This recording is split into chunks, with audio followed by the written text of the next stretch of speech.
What's up guys, and welcome to the channel. The Street Fighter 6 closed beta has been concluded as of now, and oh boy did I have a lot of fun. I heard there were some hiccups as soon as the beta went live, but I personally joined halfway through the first day and didn't experience any connection issues, so those earlier hiccups I can't really speak on. But what I do want to talk to you guys about in this video is how absolutely outstanding the functionality of the Street Fighter 6 closed beta was. I am not kidding. That has to be absolutely one of the smoothest fighting game beta experiences I've ever had. Looking at you, Guilty Gear and Grand Blue. When you get into the game, the first thing you are introduced to are the menus.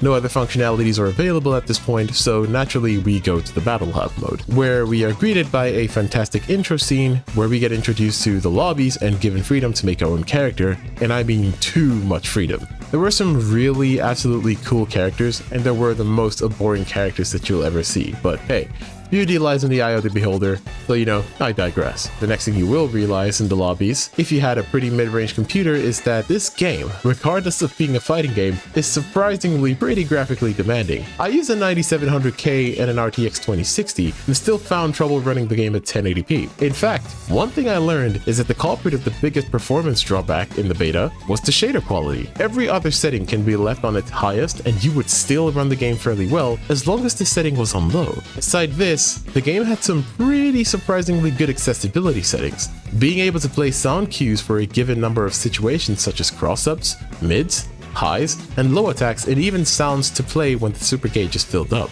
Getting into matches was super easy as well. All you needed to do to practice was sit by an arcade cabinet alone, and if you wanted to fight someone, sit beside a cabinet that's already being used, or vice versa, then wait for an opponent. There is an easy submenu showing you what everyone in the same lobby was up to, if they were practicing or idling about, or already in a fight. Something that was actually sort of hidden in the beta was the commentary feature, but I'd like to tell you it was present and it worked flawlessly, albeit the only way to access this though was in the replay menu. Now the meat and bones and icing on the cake was the gameplay itself. Everything from the graphical fidelity, the sound design of the hits, critical arts, and movement is top tier. One of the best I've heard in a fighting game in a while. The last time hit sounds were this full was in Street Fighter 4 Supers. Anyone remember how impactful this was?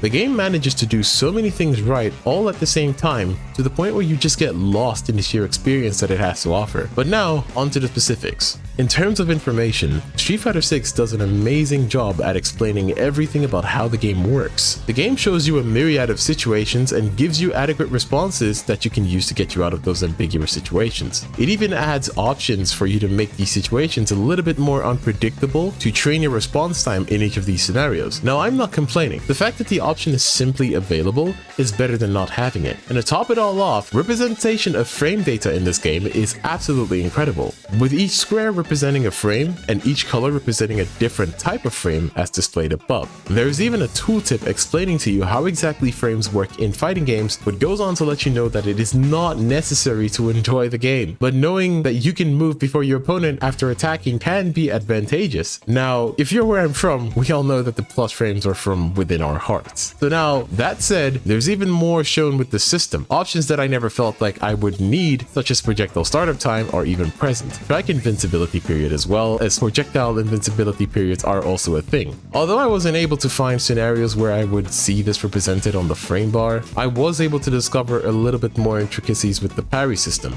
There's a slight moment in a parry that is 2 to 3 frames long, but I believe is more accurately 2 frames, that you glow purple signifying a perfect parry. This can be very handy even when trying to beat out zoning techniques, besides forward jumping and neutral jumping. After perfect parrying a projectile walking forward, your momentum is reserved and you immediately continue walking forward. If done right, you can hit the opponent as a punish counter. That being said, let's talk a little something about the game's punishment system.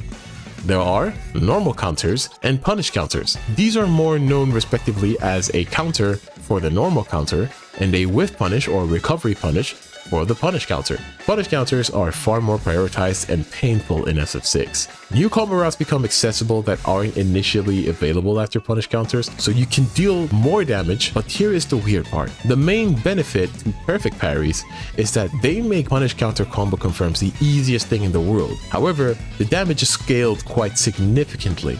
This is something Max brought up in his video from way back before we had the beta, but I didn't think perfect parries would be this strict in terms of damage scaling.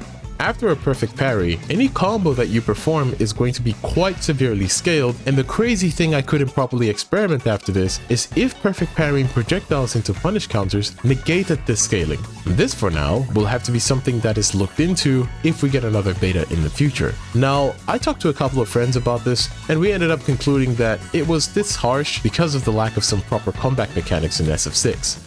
SF6 does seem to be a very momentum-based game that has many defensive options that capitalize on the momentum you build in the middle of battle, rather than thinking you're going to be able to squeeze out an easy victory. This is heavily encouraged in the way the drive gauge works, where you are supposed to use it as often as possible, yet still manage it well enough that you never completely run out. Now, from this point on, we're going to move on directly to the drive rush. And to speak about the drive rush from here, within the shortest amount of time we had in the beta, some crazy stuff was found out concerning the system.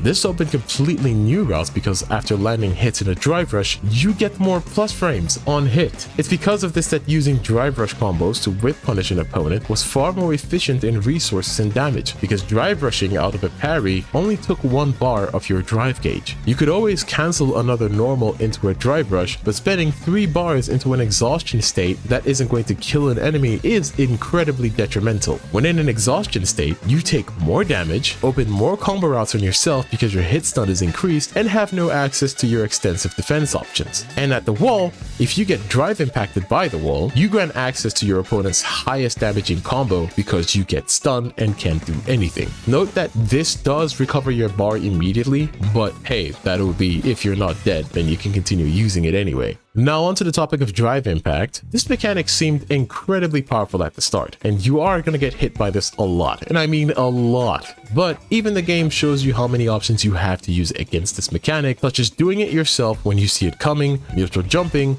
grabbing, and parrying. From my experience during the beta, I noticed that against more experienced players, it was used more as an approach tool in some situations to zoning. Think of it as an easier alternative to perfect parrying projectiles. Other than that, the scariest part of a drive impact is when you find yourself in the corner.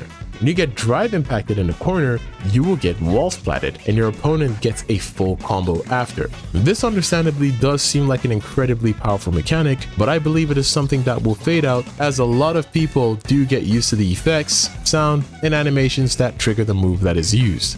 Another mode that I didn't expect to be as fun as they were the extreme game modes. These had their own separate arcade cabinets, and there were only 2 extreme modes available. One that seemed like tag of war, where you had to constantly hit your opponent in order to move the bar in your favor, where a bull would constantly run across the screen, giving you a huge hit stun amount if you either blocked it or got hit by it. The second mode was a mode where you were giving a lot of tasks to do at the same time, and the person who finishes their tasks first wins. Now these modes were a lot more fun than I expected them to be, and without a doubt, when they actually come out in full force, where we're going to have more options, they're going to be even better. So that's it for the Street Fighter 6 closed beta review and the intricacies I was able to find with the drive mechanics and general other mechanics in the game within itself. It was incredibly functional, honestly one of the best I've ever experienced. This game, definitely gonna have a good time with it. I implore you, please buy it. Anyway, this has been Brigante, and I'll see you guys in the next video. Bye!